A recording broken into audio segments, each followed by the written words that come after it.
Apa masih merasa kurang? Kalau sudah punya Allah, apa masih merasa enggak punya?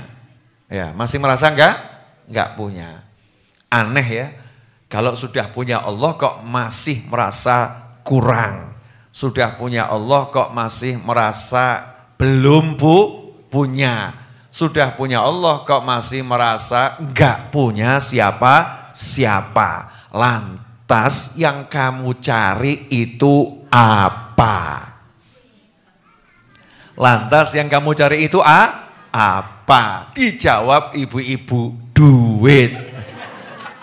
Bismillahirrahmanirrahim. Tak mau membuka mata untuk melihatnya. Boleh diulangi? Cahaya ada, alam penuh warna, dan gemerlapnya tiada tara. Namun apa daya jika ternyata ia tak mau membuka mata untuk melihatnya. Sekian. Ya, itu tulisannya sekian. Sekarang penjelasannya. Belum cukupkah Allah untukmu? Ini pertanyaan buat diri saya sendiri itu. Kalau udah punya Allah itu apa butuh yang lain? Ya, kalau udah punya Allah apa butuh yang lain? Kalau udah punya Allah apa masih merasa miskin? Kalau udah punya Allah ya, apa masih merasa kurang? Kalau sudah punya Allah, apa masih merasa enggak punya? Ya, masih merasa enggak punya.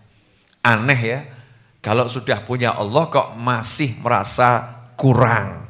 Sudah punya Allah kok masih merasa belum punya. Sudah punya Allah kok masih merasa enggak punya siapa-siapa. Lantas yang kamu cari itu apa? Lantas yang kamu cari itu apa? Dijawab ibu-ibu, duit. Masya Allah. Dan itu adalah fakta, nyata. Anehnya luar biasa. Jadi punya Allah itu gak berarti bagi orang tertentu kalau gak punya duit. Naudzubillah min dzalik. Makanya para wali itu hidupnya enak. Cukup dengan Allah. Cukup merasa punya Allah. Cukup sadar kalau dia punya Allah. Sehingga sugih. Siapa yang ma'al ghani, fahuwal ghani. Siapa yang bersama yang kaya, kalau dia terus pergi sama orang kaya kan dia ya kaya atau ya. Karena butuh apa-apa yang bayar yang kaya. Diajak makan nanti yang traktir yang kaya. Diajak pergi ke toko nanti di kasir yang bayar yang kaya. Judulnya bareng sama yang kaya. Baru bareng orang kaya saja udah merasa kaya. Naik mobil bukan mobilnya aja merasa mobilnya. Betul tak betul? Lah bersama yang maha kaya kok merasa miskin. Kan anehnya luar biasa. Tapi itu fakta. Orangnya benar-benar ada. Dan kita salah satu aneh. Ini yang namanya al-mahjub, na'udzubillah min dzalik. Orang yang tertutup kehijab. Jadi nggak bisa melihat Allah, itu nggak bisa melihat. Lihat jagat raya, lihat semuanya, masih belum bisa lihat yang menciptakannya. Ya, masih belum bisa melihat yang menciptakannya. Lawang orang datang ke Majelis Ar-Raudhah saja langsung ngomong kok, Habib Novel ini luar biasa ya. Luar biasa. Ini dapat ilmu seni dari mana ini? Ini kok bisa bangun seperti ini? Idenya dari mana? Itu loh ya, orang masuk Majelis Ar-Raudhah. Nah kita ini masuk jagat raya, lihat jagat raya yang luar biasa, kok enggak ngomong Allah itu luar biasa ya? Enggak. Koyo-koyone kok Gusti Allah gak ono gitu. Naudzubillah min dzalik. Seakan-akan dia nggak bisa melihat Allah ya. Seakan-akan bagi dia Allah itu tidak ada. Seakan-akan alam ini ujuk-ujuk ada begitu saja, nggak ada yang menciptakannya. Sehingga lihat semuanya, nggak bisa lihat Allahnya. Ngeri atau nggak ngeri? Ngeri. Itu namanya al-mahjub, tertutup alias dikordeni, dihijab. Ya dihijab. Naudzubillah min dzalik. Yang kedua, alam ini kan nyata, indahnya luar biasa, betul ya? Mata juga punya, matanya normal, matanya sehat. Nah tapi kalau dia dikasih tahu, itu ada pohon di depanmu, indah loh ya, mana? Itu cahayanya bersinar terang benderang, mana? Itu loh di depanmu ada laut yang membiru, mana? Maka yang ngajak ngomong pun noleh. Ya bukaan toh meripatmu, melek oh. Kamu coba buka bola matamu, melihatlah, lihat tuh di depanmu. Ternyata nggak mau melek, merem. Lah orang merem yang nggak bisa lihat. Walaupun di depannya ada keindahan yang luar biasa, dikasih tahu di depanmu tuh ada keindahan luar biasa. Mana? Yang dilihat cuman gelapnya bola mata. Itu permisalan kita yang nggak bisa melihat semua nikmat yang ada dalam diri. Ngeri. Lihat nikmat yang paling deket loh, nggak usah adoh-adoh ya. Nikmat yang paling deket, nggak usah jauh-jauh. Nikmat yang ada di diri nggak bisa lihat. Coba hitungin toh, nikmat di dirimu.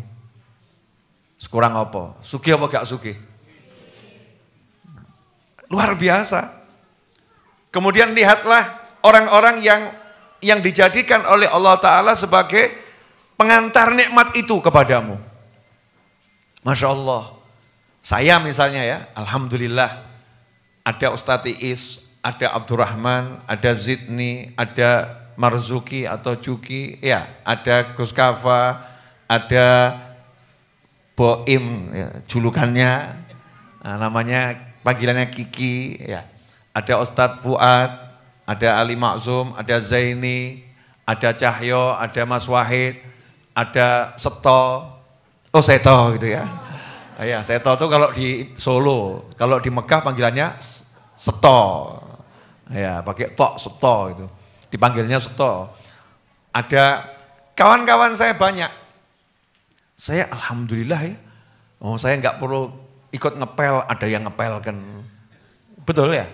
Nggak perlu ikut isah-isah, ada yang isah-isah. Nggak perlu ikut nyedot karpet, ada yang nyedot karpet. Saya tinggal duduk ngajar, ada yang ngatur sound system, ada yang ngurusi siaran langsung. Diurusi semuanya sama teman-teman saya. Saya tinggal duduk manis ngajar. Ini kan nikmatnya luar biasa. Loh ada tuh istri tinggal di rumah, ya nyapu yang nggak seberapa, ngepel yang nggak seberapa, masak tinggal colokkan listrik, ya mungkin tinggal GoFood, ya karena GoPay-nya juga ada. Suaminya keliling meninggalkan rumah, tinggal ngucap yang terima kasih, ngono gak iso lo ya. Gumun aku, wedok pancen wedok. Oknum. Ada enggak yang model begitu? Ada enggak? Jangan kamu banggakan sujudmu, aku ngaji, aku sholat, aku sujud, aku zikir. Enggak akan diterima oleh Allah Ta'ala. Tidak akan. Kalau begitu pada suaminya. Kenapa? Man lam yashkurin nas, lam yashkurillah. Siapa yang tidak bisa terima kasih sama manusia yang berbuat baik kepadanya, Allah enggak akan mencatat dia orang yang bersyukur kepada Allah. Tidak diterima syukurnya sama Allah. Ngeri atau enggak ngeri? Makanya saya makasih loh ya, kawan-kawan, makasih tenan loh aku. Asli tak umumno loh ya. Makasih. Kalau enggak nanti saya dianggap kufur nih. Nikmat, tiwas ngajar enggak diterima sama Allah. Ya tiwas saya zikir enggak diterima sama Allah. Karena lupa sama yang gelari karpet. Boim ini kan sendiri nyedot karpet. Tiap malam kemis ya. Bersih, jen, nyedoti, ngersii. Teman-temannya ya leha-leha saja. Diwakili yang enggak bilang terima kasih. Saya makasih Mas Boim, Mas Kiki, jazakumullah khairan. Ini istri yang enggak terima kasih sama suaminya, mengandalkan aku zikir, aku wirid, aku sujud, nangis nangis nganti dadi segara gak diterima mbek Gusti Allah. Asli. Kapokmu kapan? Begitu juga suami podo. Ya podo. Wis dimasakno, betul ya? Dimasakno, spray digelarno, baju dicucikan, betul kan ya? Seharian istrinya di rumah dandani omah, swabeh omahe didandani sampai rupane diorek-orek. Ya kan wajahnya diorek-orek macam demi menyambut suaminya. Suaminya pulang ke rumah nggak bilang terima kasih sayang. Mau ngomong terima kasih sayang kok wabotnya luar biasa. Ora ditompo ibadahmu. Lali bojo. Padha wae. Tapi kelihatannya oknum perempuan lebih banyak ya. Kelihatannya. Habib kok bisa berkata begitu? Yang ngomong bukan saya, yang ngomong Nabi Muhammad sallallahu alaihi wasallam. Rasulullah itu bersabda dalam sebuah hadis, kebanyakan penghuni neraka itu kaum wanita. Kenapa? Salah satu sebabnya adalah takfurnal ashir. Karena kalian suka mengkufuri nikmat pasangan hidupmu. Kebaikan-kebaikan yang diberikan Allah lewat suamimu gak bisa kamu lihat, gak bisa kamu syukuri. Maka itu penyebab nerakamu. Ngeri. Hati-hati loh mbok. Ibu-ibu hati-hati loh ya, ibu-ibu hati-hati.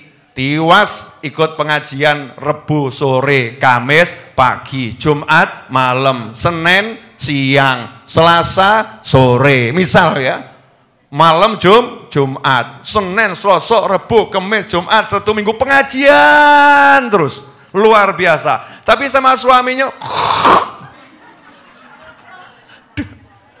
jangan ngaku muridnya Habib Novel, jangan ngaku. Saya tidak bertanggung jawab dunia akhirat pada wanita model seperti itu. Kalau ngaku murid saya, Masya Allah, ya Senin ngaji, Selasa ngaji, Rebu ngaji, Kamis ngaji, Jumat ngaji, Sabtu ngaji, Ahad ngaji, ketemu bojo, I love you sayang. Walaupun ya nyebelin, senyebelin apapun suamimu, kan Allah jadikan dia perantara Allah nyampaikan rezeki kepadamu. Betul atau betul?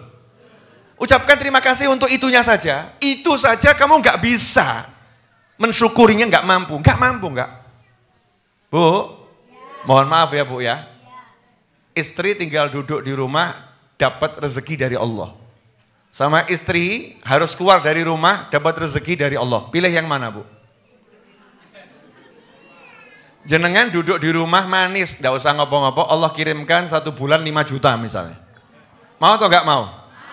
Jenengan keluar dari rumah pagi, siang, sore, malam, pagi, siang, sore, malam, 1 bulan dapat 10 juta. Pilih yang mana? Mesti lah ya, moto duitan ki beda.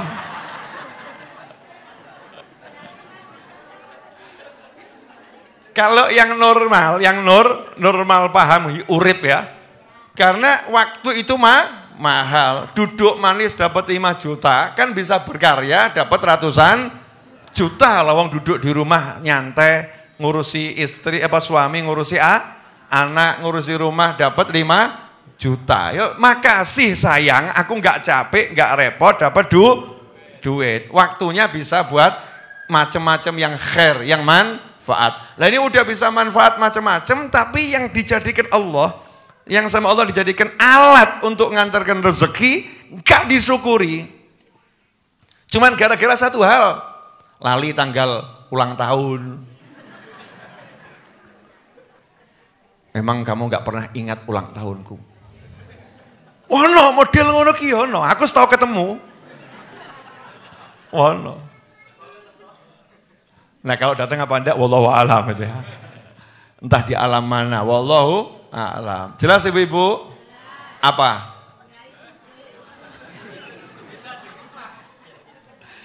Kita harus bisa melihat nikmat yang ada dalam diri kita. Makanya Allah marah betul sama anak yang enggak bekti sama orang tua. Untuk balas jasa orang tua brojol kena anak itu enggak iso. Itu tok wae. Setelah itu orang tuamu nggak ngurus kamu, setelah itu orang tuamu menelantarkan kamu, setelah itu orang tuamu kafir sekalipun. Orang tuamu kafir sekalipun, naudzubillah min dzalik. Kamu tetap harus bales jasa brojol kayak gitu. Ya jasa mengeluarkan kamu ke muka bumi ini harus kamu balas. Nggak boleh ngomong kasar, nggak boleh nyakiti, nggak boleh suruh ngomong yang halus. Itu kafir lo ya.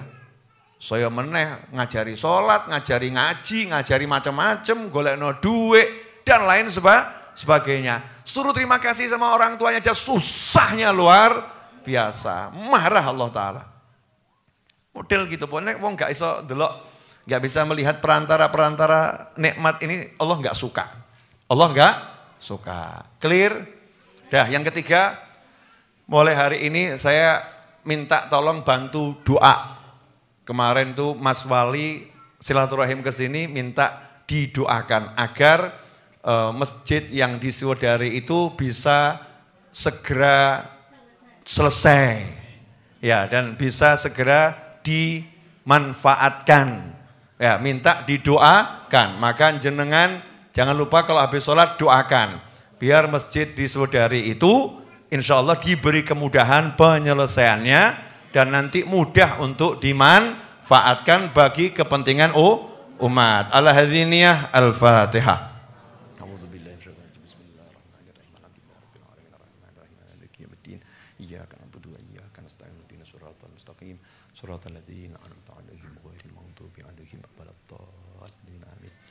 Yang kedua saya minta Al-Fatihah untuk semua orang yang sedang kurang enak badan, yang kurang sehat, atau yang sedang sakit, terkhusus putri saya Khadijah Naziah, semoga diberi kesehatan lahir batin, seneng kabeh uripin dunia akhirah, rezeki berlimpah ruah dari segala arah, nggak pakai susah payah, penuh barokah. Al-Hadziniyah Al-Fatihah.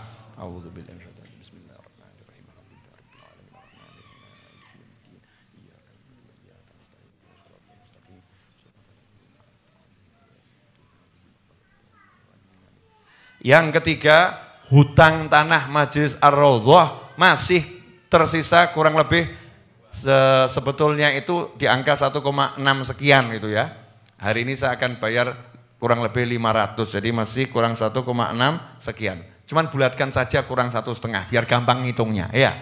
Nah, minta Fatihahnya ibu-ibu, biasanya Fatihahnya ibu-ibu ini lebih kabul daripada bapak-bapak. Karena banyak yang terzolimi di sini. Tapi jangan lupa bapak-bapak juga baca Fatihah agar Allah Ta'ala kirimkan rezeki dari segala arah. Gak pakai susah payah untuk pelunasan tanah, pembangunannya dan semua kebutuhan Majelis Ar-Raudhah sepanjang masa. Gak repot, gak susah, berkah, manfaat, gak ditanya dunia, gak ditanya akhirat, menyebabkan masuk surga tanpa hisab. Al-Hadziniyah Al-Fatihah.